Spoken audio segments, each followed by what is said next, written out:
Morgan Tate had learned long ago that survival meant moving through the world with careful precision. At 42 years old, she carried herself with the kind of quiet dignity that came from years of proving herself in rooms that didn't want her there. Her modest apartment in Arlington sat just miles from the federal building, where she'd spent the last 18 years building a career that most people would never know about.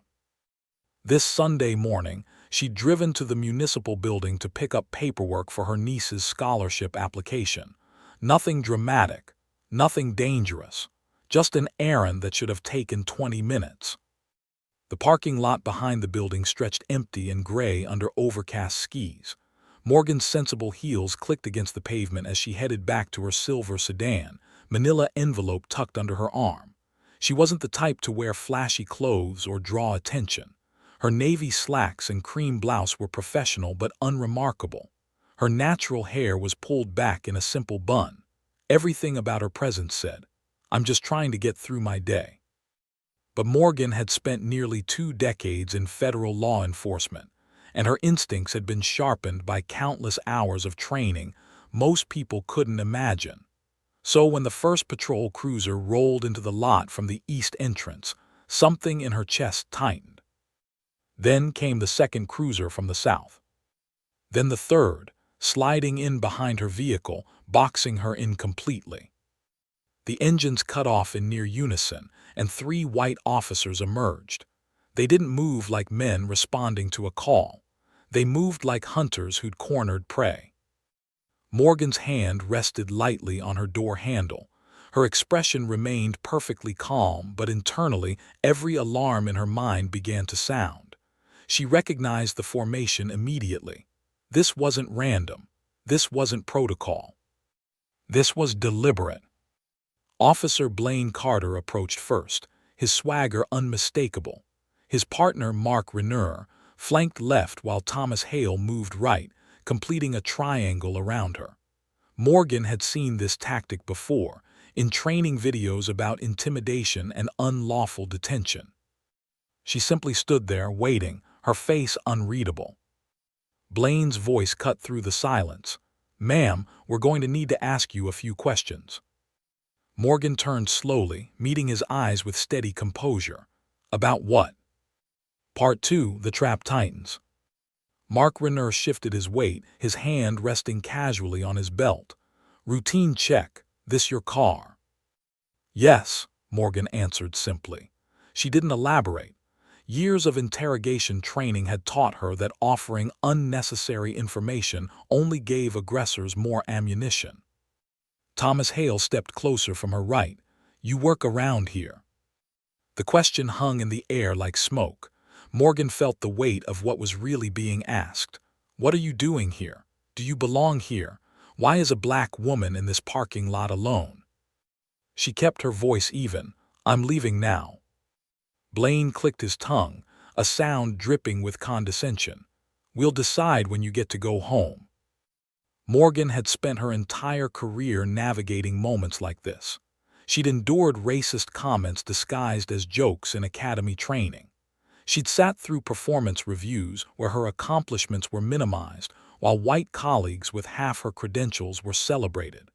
She'd watched men with badges use their authority as weapons against people who looked like her. But she'd also learned something those men never understood. True power didn't need to announce itself. "Officers," she said softly, almost tiredly, "I don't have time for random questioning today." Blaine smirked, the expression ugly and deliberate. "Well, lucky for you, we do." Morgan reached for her car door again, moving with careful slowness. "This isn't official business. I'm leaving." She wasn't naive. Someone had sent these men. Maybe it was retaliation for a case she'd worked. Maybe it was a test from someone in the department who resented federal oversight. Or maybe it was simply what it appeared to be. 3 men with badges who believed a black woman alone in a parking lot was easy prey. Whatever the reason, Morgan knew the rules. She knew her rights, and she knew that engaging with them would only escalate the situation into something dangerous. Her finger pressed the unlock button. But before she could open the door, Blaine's hand shot out, clamping around her forearm with brutal force. He yanked her backward 2 full steps, gravel sliding beneath her heels as her balance shifted. His voice dropped to a growl. "We're not done here, you don't walk away from us. We're the law." Morgan's breath caught, not from fear but from recognition. This had crossed a line. What began as intimidation had become assault. Her expression didn't change. She simply exhaled once, slow and steady, her mind already calculating every option, every consequence, every possible outcome. Part 3. When Power Meets Principle. Blaine's grip tightened around Morgan's arm, his fingers digging into her skin hard enough to leave marks. She could feel the heat of his breath, smell the cheap coffee and arrogance that radiated from him. Behind her, Mark and Thomas closed in, their boots scraping against the pavement. Morgan didn't raise her voice. She didn't struggle. She simply looked at Blaine with a quiet, controlled stare that would have warned a wiser man. "Let go of me," she said. Mark stepped closer, hands on his belt, playing his role in their choreographed intimidation. "You're acting nervous. Innocent people don't act nervous." Morgan's tone remained level, almost gentle. "I'm not nervous. I'm tired, and I'm not engaging with questions that aren't official." Thomas chuckled behind her, the sound cruel and deliberate. "Hear that? She thinks she gets to choose." For years, Morgan had trained herself to be small in moments like this. Not because she was weak, but because she'd learned that black women who stood too tall, spoke too firmly, or demanded too much respect were punished for it. She'd watched colleagues lose promotions for being aggressive. She'd seen friends fired for being difficult. So she'd learned to move through hostile spaces like water, adapting without breaking, flowing around obstacles without confrontation. But there were limits. Morgan shifted her weight slightly, steadying herself. "Officers, whatever you're looking for, you're not going to find it here. I suggest you step aside." Blaine leaned in closer, his voice hot with contempt. "No, sweetheart, you don't get to suggest anything." His fingers slid higher up her arm, tightening until pain shot through her shoulder. "You'll answer what we ask." Morgan inhaled slowly through her nose. When she spoke again, her voice was soft but carried an edge these men were too arrogant to recognize. "Back off before you regret it." All 3 of them burst into laughter. Hard, mocking, mean-spirited laughter that echoed across the empty parking lot like broken glass. Mark slapped Blaine on the shoulder. "What's she going to do?" He tilted his head, looking her up and down. "You see how small she is." Thomas tapped his holster, the gesture deliberate and threatening. "We're armed. You're outnumbered." Then suddenly, his hand shot upward. His palm clamped hard around Morgan's throat, the grip fast and rough, designed to terrify. Her head tilted back slightly from the force, her breathing compressed beneath his palm. But Morgan made no sound. Her hands remained at her sides. Thomas whistled low. "Damn, Blaine, go easy, she might pass out." Blaine squeezed harder, his eyes glinting with cruelty. "She wants to act like she's above us. Let's see what she does now." He lifted her slightly, forcing her onto her toes. "What now, huh? What are you going to do now?" For a heartbeat, Morgan stayed still. Then she inhaled, deep, controlled, measured. That single breath was the only warning they would ever receive. Part 4. The Reckoning begins. Blaine felt Morgan's chest expand beneath his hand, but before he could process what it meant, her right hand snapped upward with surgical precision. Her fingers locked around his wrist, not wildly, not desperately, but with the kind of control that came from thousands of hours of training. Her thumb pressed into a pressure point he didn't even know existed. Blaine's smirk twitched, his voice cracked. "What the?" Morgan's left hand rose smoothly, sliding under his elbow. Her body dipped ever so slightly, and then she moved. In one clean motion, she twisted. Blaine's wrist torqued sideways, forcing his arm to bend in a direction it absolutely shouldn't have. His grip snapped open instantly. his hand flying off her throat as a sharp cry tore from his mouth. Before he could recover, Morgan dropped her weight and pivoted, using his own momentum against him. She flipped him over her hip with the practiced ease of someone who'd executed the move hundreds of times in training. His boots lifted clear off the ground. The world spun. Then Blaine hit the pavement hard. Air slammed out of his lungs in a single painful gasp. His body sprawled across the concrete, every nerve ending screaming in confused agony. Mark's jaw dropped. What the? He lunged, but he was far too slow. Morgan had already read his movement before he made it. She glided past him, her foot sweeping across the asphalt in a low arc that hooked the inside of his ankle. Mark's feet flew out from under him. He crashed spine first onto the pavement, his breath scattering into the cold air as pain exploded through his back. Thomas froze. He'd taken one step forward and then stopped completely, his eyes flicking from Blaine writhing on the ground to Mark clutching his ribs to Morgan standing tall, her breathing steady, not a single hair out of place. This wasn't a scuffle, this wasn't luck. This was the kind of training that only came from federal tactical programs most local cops would never see. Morgan didn't wait for him to decide what to do next. She moved. Her steps were quiet, controlled, almost gliding. Thomas panicked and swung wildly, reaching for his baton, but she sidestepped effortlessly. Her hand cut through the air, striking his forearm with a precision blow that deadened the nerves instantly. His fingers went numb. The baton clattered uselessly to the ground. She caught his wrist, twisted sharply, and drove him backward into the hood of the nearest cruiser. His breath burst out in a choked grunt as she pinned his arm behind his back. "Don't move," she said calmly. With one smooth motion, Morgan used Thomas's own handcuffs to restrain him. Then she turned and cuffed Mark while he whimpered through clenched teeth, still struggling to catch his breath. Blaine, still on the ground, tried to crawl away. Morgan stepped onto his wrist, applying just enough pressure to freeze him in place before locking him in restraints too. 3 officers, all armed, all beaten in under 30 seconds. Morgan straightened her jacket, her hands steady as stone. Part 5, the call that changed everything. The parking lot fell silent except for the low groans of 3 cuffed officers spread across the pavement like discarded puppets.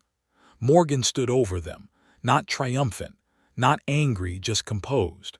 Her breathing had already returned to its natural rhythm. She pulled her phone from her pocket and dialed a number she knew by muscle memory.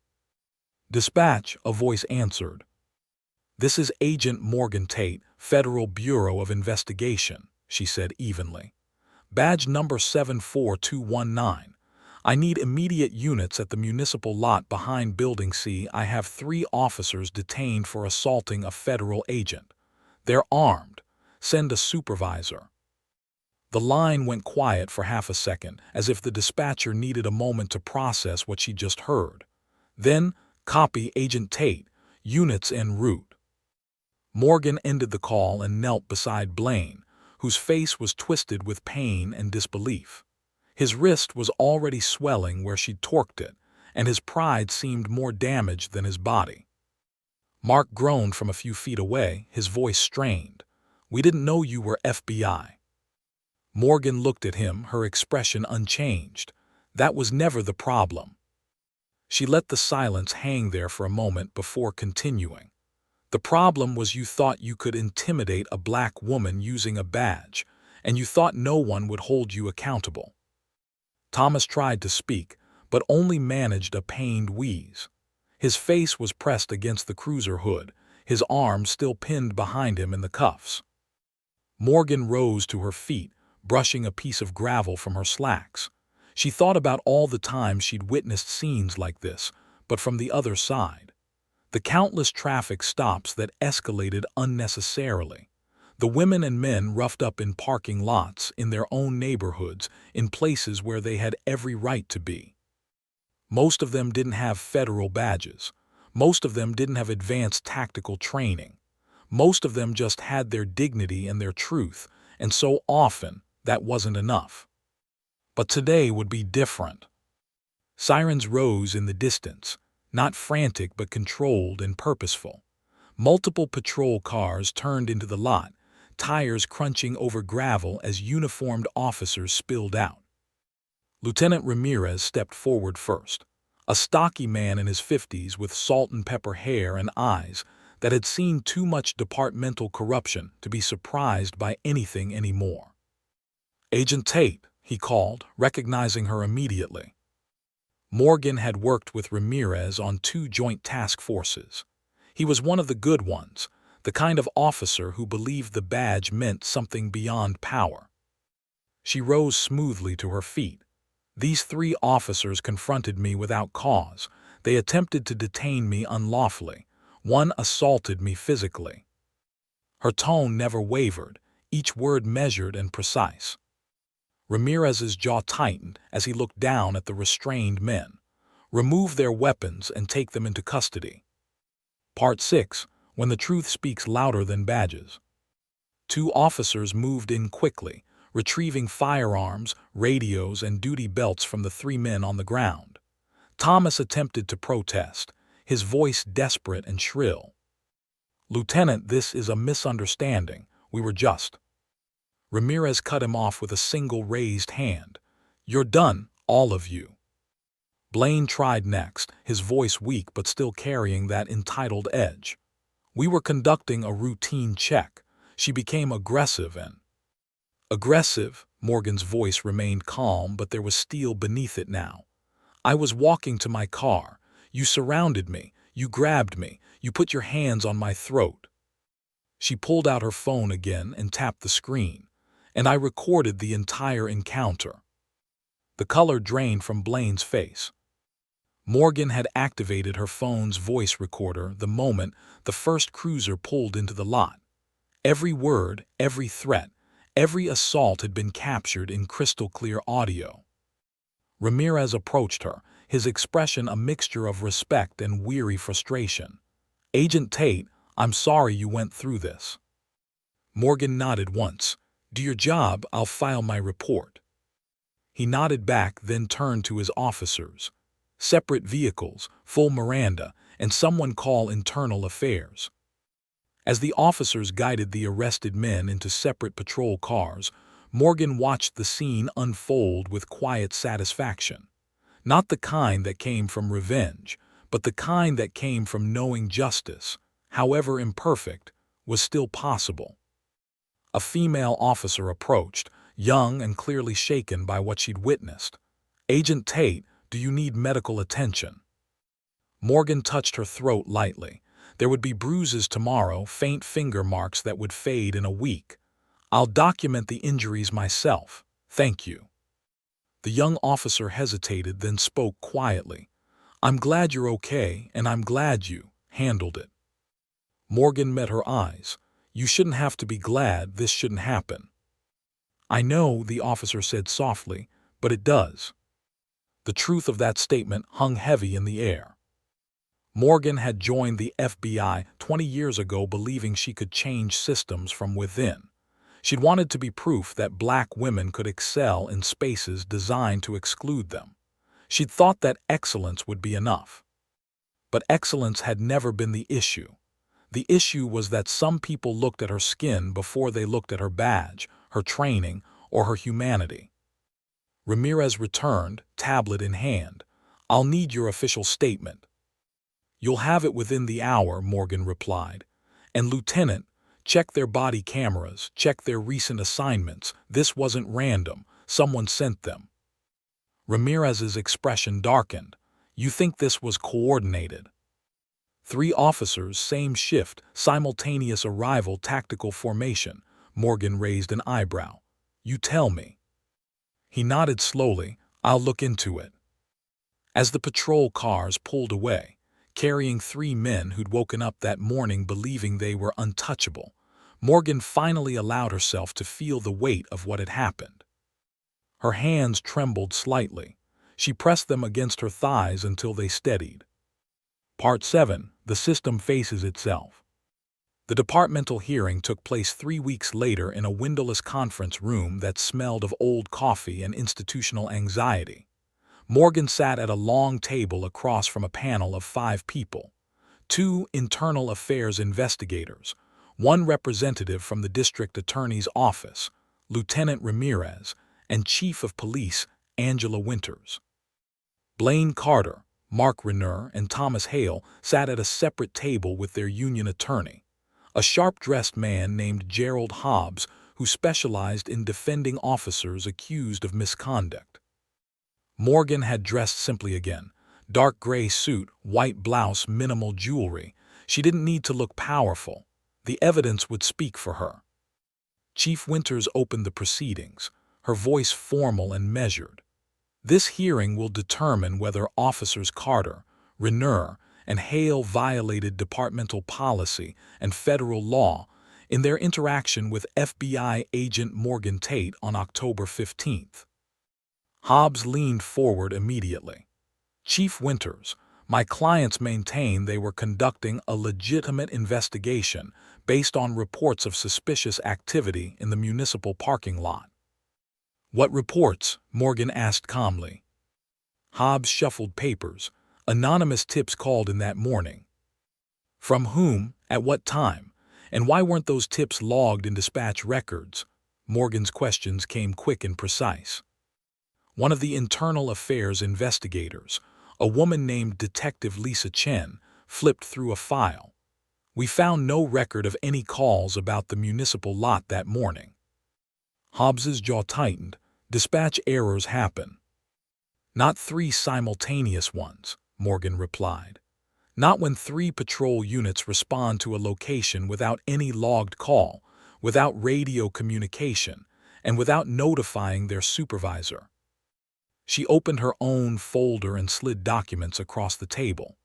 I've reviewed body camera footage, GPS logs from their vehicles, and departmental radio traffic. There's no evidence of any legitimate call. What there is evidence of is Officer Carter accessing my personal vehicle registration 4 days prior to the incident. Blaine shifted uncomfortably in his seat. Morgan continued. He ran my plates through the system without cause. Then 3 days later, all 3 officers requested the same shift assignment. Then, on October 15th, they arrived at a location where I happened to be, with no call, no backup, and no supervisor notification. Chief Winters looked at Blaine. Officer Carter, is this accurate? Blaine's attorney whispered something, but Blaine ignored him. I ran her plates because I thought I recognized the car from another incident. What incident? Morgan asked. I don't remember specifically. Convenient, Morgan said quietly. She pressed play on her phone, and the audio from the parking lot filled the room. The voices were unmistakable. Blaine's arrogance, Mark's mockery, Thomas's threats. And then the sounds of the assault. Morgan's compressed breathing, Blaine's grip tightening, Thomas's hand on her throat. When the recording ended, the room sat in heavy silence. Part 8. Justice wears many faces. The decision came swiftly. Chief Winters didn't hesitate. Officers Carter, Renner, and Hale, you are hereby terminated from this department effective immediately. Your badges and service weapons have already been confiscated. You will face criminal charges for assault on a federal officer, unlawful detention, and abuse of authority. Blaine's face went red. This is over, Ramirez interrupted firmly. It's over. The 3 men were escorted from the room by uniformed officers, their footsteps echoing down the hallway like the closing of a chapter that had been written in arrogance and cruelty. After they left, Chief Winters turned to Morgan. Agent Tate, on behalf of this department, I apologize. What happened to you was inexcusable. Morgan nodded slowly. I appreciate that, Chief, but I want more than apologies. What do you want? Winters asked. I want mandatory bias training for every officer in this department. I want body cameras reviewed randomly and regularly. I want accountability measures that don't require a federal agent to defend herself in a parking lot. Morgan's voice remained calm, but her words carried the weight of 2 decades of experience. Because the next woman they corner might not have my training, and she deserves protection too. Chief Winters met her eyes. You'll have it, you have my word. 3 months later, Morgan stood in front of a community center in Southeast D.C., speaking to a room full of young women, most of them black and brown, most of them interested in law enforcement careers. They'll underestimate you, Morgan said, her voice steady and warm. They'll assume you don't belong. They'll test you in ways they'd never test others. A young woman in the front row raised her hand. How do you deal with that? Morgan smiled softly. You prepare. You train. You know your worth even when others don't see it. And you remember that the badge isn't about power over people, it's about protection for people. Another hand went up. Were you scared in the parking lot? Morgan paused, considering the question honestly. I was angry. I was disappointed. But mostly I was determined. Determined that those men wouldn't make me small. Determined that their hatred wouldn't win. She looked around the room at faces filled with hope and uncertainty. You'll face moments that test everything you believe about justice. And in those moments, you get to decide who you are. Not based on what they think of you, but based on what you know to be true. After the talk, a teenager approached her shyly.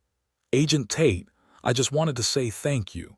My mom told me about what happened to you. She said you didn't back down. Morgan knelt slightly to meet the girl's eyes. What's your name? Jasmine. Jasmine, listen to me.